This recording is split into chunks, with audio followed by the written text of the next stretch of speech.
বন্ধুগণ, আমি কিছুদিনের মধ্যে বাংলাদেশে চলে আসতেছি, তো সেই জন্য ভাবলাম যে ওমানের আরেকদিন তাজা গোশ খেয়ে যাই। তো সেই জন্য আমি গোশের দোকানে গেলাম। আর আমি যেভাবে রান্না বান্না করলাম, তো পুরো ভিডিওটা দেখুন। তো বন্ধুগণ, এই যে আমি চলে আসলাম দোকানে। ওই, আজকে তাজা গরুর গোশ আইছেনি? কত করে, কত কত কিলো? 3 রিয়াল 500। তো বন্ধুগণ, এখানে একটা আশ্চর্য জিনিস দেখাই, যে দেখতে পাচ্ছেন এটা কিন্তু গরুর একটা রক। তো এই রকটা থাকলে কিন্তু আপনার হয়ে যাবেন মামু, আর না থাকলে কিন্তু আপনি হয়ে যাবেন আন্টি। তো অবশ্যই দেখুন পুরো ভিডিওটা। আমি গোশটা 1 কিলো পরিমাণ আনলাম এবং ধুয়ে সাফ করে নিলাম।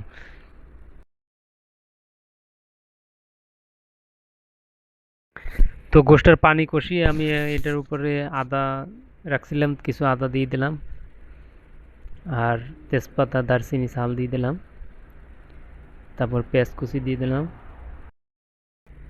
এরপর আমি সব ধরনের মশলা দিয়ে দিলাম। সব ধরনের মশলা দিয়ে আমি এটাকে তেল দিয়ে সুন্দর করে মাখিয়ে নেব।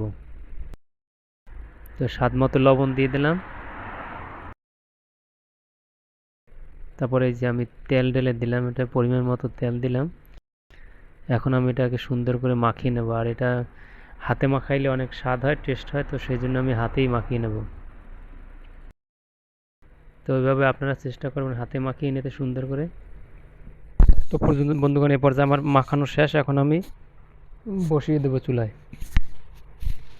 তো আমি কিন্তু জল দেই নাই, এটা গোশ থেকে যেটা বের হয়েছে সেটাই, এটা আমি পুরো শুকিয়ে ফেলবো। তারপরে এই যে দেখুন, শুকিয়ে আমার গোশ কিন্তু একদম কষা কষা হয়ে গেছে। তো এই পর্যায়ে আমি পরিমাণ মতো জল দিয়ে দেবো এটা সেদ্ধ হওয়ার জন্য। এই যে আমার গোশটা জল দিয়ে দিলাম। এখন আমি এটা ঢাকনা দিয়ে রাখবো সেদ্ধ হওয়া পর্যন্ত। তো বন্ধুগণ, এই পর্যায়ে দেখতে পাচ্ছেন আমি গোশ হয়ে গেছে। তো আমি উপরে একটু জিরে টালা দিয়ে দিলাম। আর জিরে টালা দিলে এটা একটা সুন্দর ফ্লেভার আসে এবং স্বাদ লাগে বেশি। তো বন্ধুগণ, যদি ভিডিওটা ভালো লাগে অবশ্যই লাইক কমেন্ট শেয়ার করবেন। সবাই ভালো থাকবেন। আল্লাহ হাফেজ।